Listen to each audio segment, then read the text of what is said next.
सारे भैया ने राम राम। मैं सु विकास और स्वागत करूँ सु थारा हमारे खास कार्यक्रम शुद्ध देसी हरियाणा में।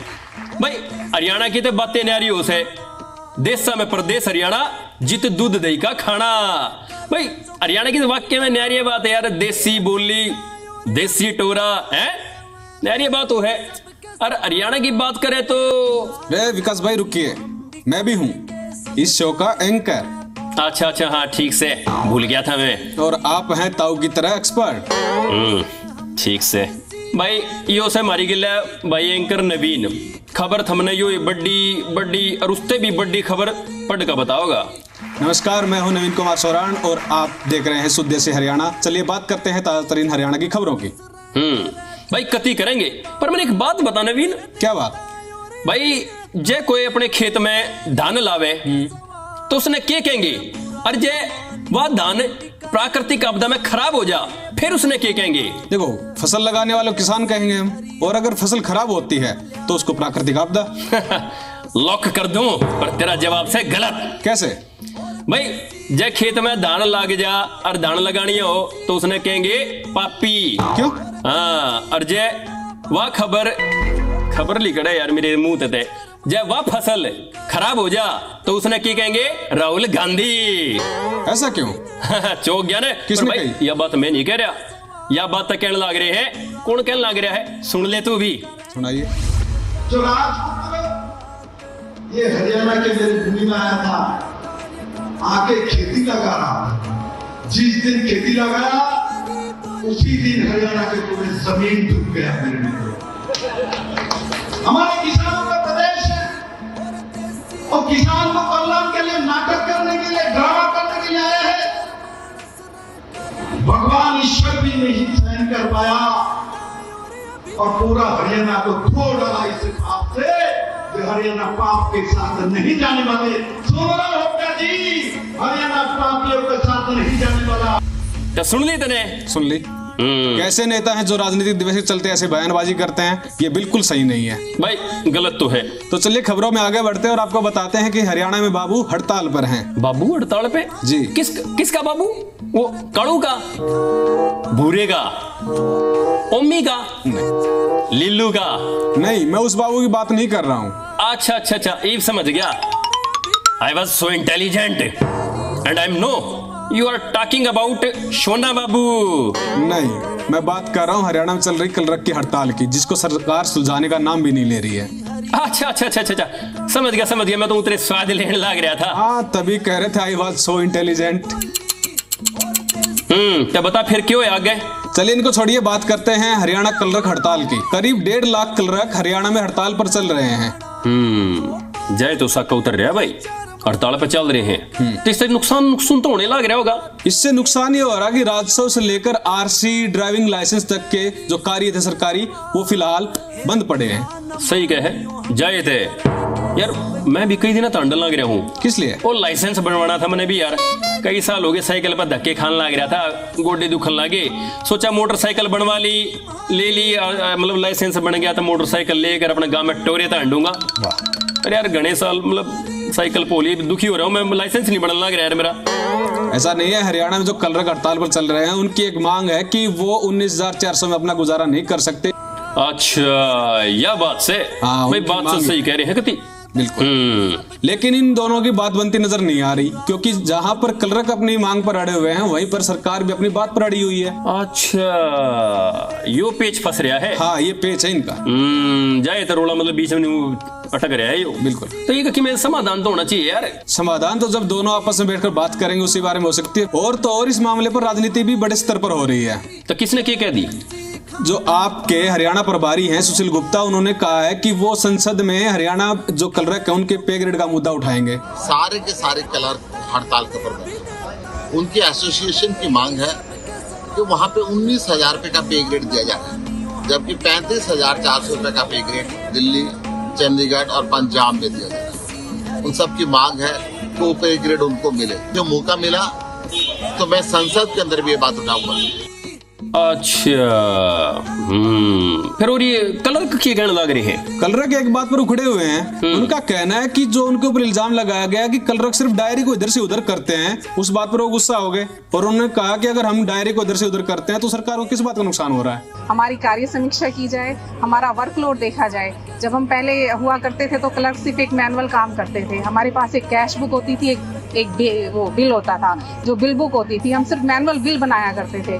लेकिन आज हमारे पास सारे पोर्टल्स हैं जिस पर हम सारा काम करते हैं। ई सैलरी हुआ, HRMS हुआ, MIS हुआ, इसके अलावा जो भी जितने भी पोर्टल्स हैं वो सब हमें करने पड़ते हैं। हमारा काम अब मैनुअल भी है और ऑनलाइन भी है, हमें दोनों तरह के काम अब करने पड़ते हैं। ऊँट के मुंह में जीरा देने के बराबर एक हमारे लिए जो एक उपास है, मजाक करना हो गया क्लरिकल स्टाफ के साथ। बात तो जमा सही कह रहे यार। जब मान लिया अगले खाली डायरी आड़े तो उड़ा करने लग रहे हैं तो फिर सरकार ने नुकसान किसी बात का होने लग रहा है? बात तो सोचने वाली है यार। अच्छा, और कौन की कहने लग रहा है? CM OSD जवाहर यादव कह रहे हैं कि वो हरियाणा सरकार की तरफ से उनके साथ बात बनाने की कोशिश कर रहे हैं और वो फिलहाल हरियाणा में क्लर्कों को दूसरे राज्यों से ज्यादा वेतन दे रहे हैं। अच्छा, यह बात से भाई ठीक से चलो मान लिया दे दिया, दे दे हैं, अच्छे देने लग रहे हैं, पर यार उनका पेटा तो नहीं बनने लग रहा है ना, मतलब उनकी संतुष्टि कौन है? तो भाई पेच फंस रहा है मामले में, तो पेच लिकड़ना भी चाहिए यार। अगले भी इतने दिन तो धरने पे बैठे हैं, दुखी हो रहे हैं, तब देख हम तो नहीं कहने लग रहे हैं भाई चाहे सरकार झुके चाहे भी हड़ताल वापिस ले, भाई जनता दुखी नहीं होनी चाहिए। अरे वो नवीन में वो तेरे खातर वो लेना भूल गया यार मिठाई। क्यों? वो मेरा भाई नहीं है लिल्लू, हाँ। उन्हें मिठाई भेजी थी, नु कहला भाई तू खा लिए, और तेरे याड़ी ने नवीन ने और खवा दिए। किस बात की? अरे मेरे भाई लिल्लू का 5वां बालक होया से है। 5 बालक? हाँ, ऐसा क्यों चौकन लग रहा है? अरे बालक तो होया है, काटड़ा बाछड़ा थोड़ी होया है, ऐसा चौकन लग रहा है बालक। फिर तो आपका लीलू भाई करोड़ों के नीचे दब गया, उनके बच्चे भी। क्या बात कर रहा है यार? बिल्कुल, और ये बात मैं नहीं, हरियाणा के पूर्व CM ओम प्रकाश चौटाला कह रहे हैं। अच्छा। देश और प्रदेश में पैदा होने वाले बच्चे करोड़ों के कर्जे तले दबे हैं। पूरे तरीके क्या कह रहा है बोली पूछ? हाँ, चलिए देखिए। सुनो देखो। ये है जो सरकार में है, देश से कोई श्रद्धा, जनता से कोई प्यार। जो बच्चा पैदा होगा वो हजारों करोड़ का कर्जा अपने सर पे लेकर भाई आज जाकर कहूंगा लिल्लू ने रज कोई थम जा, ये बड़का की रेल काट रखी तने, थम जाई बोर गणे ना करे, अरे तेरी औलाद भी करोड़ों तले पैदा हो रहेगी। बिल्कुल सही बात। आज जाकर कहूंगा उन्हें। ओम प्रकाश चौटाला ये भी कह रहे कि हरियाणा में गिरोह की सरकार है। पूरे तरीके भाई आज तक तो हमने ये सरगना वर्गना, ये डाकू चोर लुटेरे, इनके के गिरोह सुने थे, ये सरकार नाम की भी मतलब गिरोह होने लगे यार। भाई एक बात तो याद है हमने, क्या? जब ये अपनी टाइम में अपनी सरकार चला रहे थे उस टाइम में ही न याद न आई, उस टाइम भी तो देखना चाहिए था ना, इतने साल शासन करे न राज रहे इनका, जब कौन सी सरकार चला रहे थे जो भी बात कर रहे हैं। सरकार ने तो ऐसा माहौल बना दिया, प्रदेश में स्कूल में जाओ तो मास्टर नहीं, काम में जाओ डॉक्टर नहीं, दफ्तर में जाओ तो कर्मचारी नहीं, काम कौन करेगा? लोग बैठे रहते हैं हड़ताल पे, कभी क्लर्कों की हड़ताल, कभी आंगनबाड़ियों की हड़ताल, कभी किसी की हड़ताल, कभी किसी की हड़ताल। तो चलिए छोड़िए, बात करते हैं हरियाणा में बेरोजगारी की। विकास एक बात बताइए। हाँ पूछ। हरियाणा में बेरोजगारी बढ़ी है घटी है? बेरोजगारी जी किसकी खातर? अमीर खातर गरीब खातर? अमीर के लिए बता दीजिए। अमीर खातर तो ना बढ़ी भाई। और गरीब के लिए? गरीब खातर भी ना बढ़ी भाई। जब आपको ये लग रहा है कि हरियाणा में गरीबी ना गरीब के लिए और ना अमीर के लिए घटी बढ़ी, तो फिर आप ये क्यों कह रहे हैं कि अमीर और गरीब का जिक्र कहां से ला रहे हैं? भाई वो मैं थोड़ी कह रहा हूँ यार, ये तो नेता का याद है, मैं तो उनकी नकल करने लग रहा था। अच्छा चलिए इनको छोड़िए और हम बात करते हैं हरियाणा में बेरोजगारी बढ़ रहे घमासान की, जहां दीपेंद्र हुड्डा ने यह कहा है कि हरियाणा में सरकार बिल्कुल भी बेरोजगार नहीं दे रही, और उसके जवाब में सरकार ये कह रही है कि हमने हरियाणा से ज्यादा रोजगार दिए हैं, लेकिन फिर भी हरियाणा में बेरोजगारी टॉप पर है। जय तो मैं कहूँ यार, मतलब मेरे भी समझ में नहीं आता कि महंगाई बढ़ी है कि घटी है। दीपेंद्र हुड्डा ने इसके आंकड़े पेश करते हुए ये कहा कि हरियाणा में पहले 2.9% बेरोजगारी थी, जो फिलहाल 9% हो चुकी है बीजेपी राज में। और इसकी वजह से हरियाणा बेरोजगार में टॉप पर है। अच्छा जय थे यार, मैं एक बता दूं तुने, मैंने भी लगा था मैं भी मतलब ओके आ रहे पशु पीस कसो पीस उसमें था। और मैं सोचू मैं यार मेरे ताऊ का एक छोरा था बिना खर्ची और पर्ची के लग गया, और एक छोरा डिग्री लेकर भी बेचारा अंडर लग रहा है, पेपर जब भी देखा वह सटे लग गया है, मतलब दुखी हो रहा है बेचारा। ऐसा नहीं है। दीपेंद्र हुड्डा ने CMI की एक रिपोर्ट का हवाला देते हुए कहा कि हरियाणा अब भी बेरोजगार में टॉप पर है। बात तो सही है भाई, जाए थे गांव में बालक रांडे अंडल लग रहे हैं भाई, जब रोजगार है नहीं तो बेरोजगारी ने कौन देगा छोकरी अपनी, कोई ना देगा छोरी। बिल्कुल सही। और जब भाई जब मिल जाए नौकरी और वह भी सरकारी, फिर तो भाई ग्रहण में भी उजाला हो जाए और काले मानस ने भी चांद जैसी छोरी मिल जाए। भारत की सरकार, भारतीय सरकार ने, केंद्र सरकार ने ये जानकारी दी कि हरियाणा में देश में सबसे सर्वाधिक बेरोजगारी वाले प्रदेशों में से हरियाणा, उत्तर भारत में सबसे ज्यादा बेरोजगारी हरियाणा में है, और ये 9% में बेरोजगारी आज पहुंच गई है, जो हुड्डा सरकार के समय ये मोदी सरकार बता रही, ये लिखित में जवाब आया। अच्छा विकास, अपने आप ज्ञानी मानते तो एक बात बताओ। पूछ। मिट्टी कितनी तरह की होती है? अरे यो भी कि मैं सवाल पूछा को औखा सवाल तो पूछ जा। माटी क्या डाल की है भाई, माटी रेरे माटी, बिरान माटी और माटी पलीद। अरे नाश ही मार दिया आपने सवाल का। नाश मार दिया? अच्छा हाँ, नाश्ता याद है यार मैंने। क्या? आजकल वो हरियाणा कांग्रेस में भी तक में नाश्ता चल रहा है, क्या चल रहा है? हाँ, जींद में सुरजेवाला की एक जनसभा के दौरान एक युवक ने उनकी माइक की तार खींच दी। अच्छा रे, फिर क्यों है भाई? कांग्रेस कार्यकर्ताओं ने उस युवक की बुरी तरह से धुनाई की। अच्छा हो कसूता जाम तार दिया होगा, चित्र परेड कराई होगी। बिल्कुल।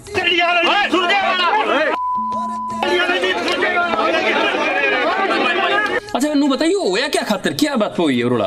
दरअसल वजह ये बताई जा रही है कि जो युवक तार जिसने खींची थी वो सुरजेवाला नजदीक जाकर ये कह रहा था कि इन्होंने कांग्रेस का नाश कर दिया, और उन्होंने नारेबाजी करते हुए 2 धड़ों में कांग्रेस को बांटने का आरोप भी लगाया है।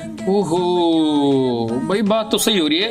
मेरे को कारण पता नहीं क्यों की है, क्या कारण, कौन था। मैं अखबार में पढ़ा है वो कहता था किसी शराब पी रखी थी या क्या रखा था, असली इसका मेरे को पता नहीं। लेकिन किसी की भी जनसभा में कोई विघन डालना कोई अच्छी बात नहीं। कहा नहीं करे, हरियाणा में भी एक गुट नहीं है, कांग्रेस में कई गुट हैं, शैलजा गुट, किरण चौधरी गुट, सुरजेवाला गुट, मतलब ये कई गुट चल रहे हैं, है ना? पर ऐसा तो नहीं यार एक भाई कांड वाक्य में सुरजेवाला गेला भूपेन तो नवीन बात समझा, ये पूरा मामला Hooda plus Udaybhan versus SRK का है। SRK? हाँ नहीं समझा, चल समझाऊंगा तने, यो देख पूरी पिक्चर देख। हम सब कांग्रेस के सिपाही हैं और हम सदा इकट्ठे थे और हैं। हर प्रकार का संघर्ष जो करना पड़ेगा आगे आने वाले दिनों में हम वो संघर्ष भी करेंगे। अरे नवीन तने बेरा है, मेरे बाप दादा अच्छी बड़ी सोच के मानस है। कैसे? भाई जब मेरा दादा जीवा था, मेरा दादा कहा करता अगर जब मैं सरपंच बन गया तो पूरे गांव का विकास करवा दूंगा। और भाई मेरा बाबू कहा करे अगर भाई जब मैं विधायक बन गया ना तो मैं पूरे जिले ने चंडीगढ़ बरगा बना दूंगा। और मैं क्या अगर जब मैं CM बन गया ना तो भाई मैं CM बन गया तो समझ ले क्या पूरे हरियाणा ने हंगरी बना दूंगा। हंगरी का तो पता नहीं, पर हरियाणा में हंगर जरूर बढ़ जाएगी। क्या कह रहा है बोली बूच? चलिए इनको छोड़िए, हम बात करते हैं हरियाणा में चुनाव को देखते हुए जो नेता लोग बड़े बड़े दावे कर रहे हैं उस बारे में। कर कौन क्या कह रहे हैं मेरे यार? मनोहर लाल का कहना है कि हरियाणा में अब गरीब बच्चों को उच्च शिक्षा से वंचित नहीं रहना पड़ेगा, क्योंकि वो उनका सारा खर्च वहन करेंगे।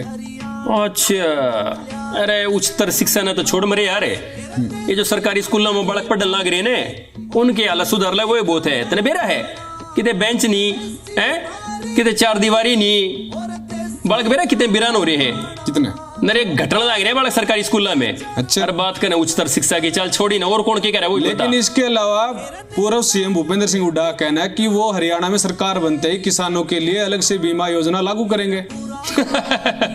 भाई अपने टाइम में ना करीवा, इब मतलब कुर्सी नहीं रही, तो इसी से बात कह आया करें। अच्छा और कौन की कह रहा है? अनुराग ढांडा जो कि आपके नेता हैं वो कह रहे हैं कि हरियाणा में जो लोग हैं वो फिलहाल एक नया विपक्ष चुनने की तैयारी कर रहे हैं। 24 के बाद जनता वैसे भी चद्दर तान के सुला देगी। आम आदमी का राज आ रहा है, 24 में अपना राज बनाएंगे। अच्छा भाई वो कहानी कर उन्हें रेवड़ी बटन वाली वो पार्टी हुआ यार, तो ये तो कब आएंगे यार? चल छोड़ी न, और कौन क्या कह रहे हैं और भी बता। इसके अलावा इनेलो सुप्रीमो ओम प्रकाश चौटाला कह रहे हैं कि अगर उनकी सरकार बनी तो बुजुर्गों को 7500 रुपए पेंशन दी जाएगी। 7500 रुपये? बिल्कुल। और इसके अलावा बेरोजगार युवाओं को नौकरी दी जाएगी और अगर उन्हें नौकरी नहीं मिल पा रही है तो 21,000 रुपए बेरोजगारी भत्ता दिया जाएगा। वृद्धावस्था पेंशन 7,500 रुपये माहवार होकर हम उसको नौकरी और रोजगार दें, और जब तक उसको नौकरी नहीं मिलेगी बेरोजगारी का भत्ता 21,000 रुपये माहवार उसको दें। भाई धोती लिगड़ गई इतनी तगड़ी, मतलब सुनकर तो मेरे यार। और एक वादा और किया उन्होंने। और क्या कह दिया? इसके अलावा गृहिणी को घर खर्चा अपने किचन का खर्चा चलाने के लिए 1100 रुपए भी दी जाएंगे। हमारी सरकार बनने के बाद हम हर एक गैस पर 1100 रुपये माहवार योग्यता के मुताबिक। ठीक है। 1100 रुपये यार, ये तो मतलब इतनी घोषणा कर, मतलब कि यार एक बात बता मैंने, जब अपने टाइम में इंदौर कुर्सी थी ये घोषणा न जब याद नहीं, जब 99 गृहिणी याद आई, 1100 रुपये वे 21,000 रुपये बेरोजगार ने जब ना दिखे न ये कुर्सी लेकर ली तो भाई बड़ी बड़ी कीमत धकाई जो की न बेरा पाटा है। बात तो सही है, पैसा आएगा कहाँ से? हाँ बात यार तो चक्कर है ना यार, ये रुपया होगा कितने भाई, खुद घर ते तो देवे नहीं, जनता की खाल तारेंगे, टैक्स लाओगे भाई, फिर तो रुपया भावोंगे ने, और जब रुपये नहीं देवे तो भाई घोषणा ये वादे ये दावे पे हो जाएंगे फुर, और जनता रह जाएगी लखांदी न्यू। समझ गया? बिल्कुल। हाँ तो चलिए आज फिलहाल इस कार्यक्रम में इतना ही, और अगली बार नई खबरों से रूबरू होंगे जल्दी ही। नमस्कार। हुक्का नहीं ने। हाँ भाई, तब हम जानते जानते हरियाणा का चुटकुला भी सुन लियो। सुनो से के मटर ले लियो 3 किलो। अरे क्यों हो गया, क्यों सरखारी से? मका घना चौधरी ना बढ़े, जितनी बूझू उतनी बता दे। अरे ले ले, या भी कि मैं बूझण की बात से डट जा मखा, तेरा ब्योत बूझूती मैं तो। 3 किलो मटर छोल भी लेगा कि ना?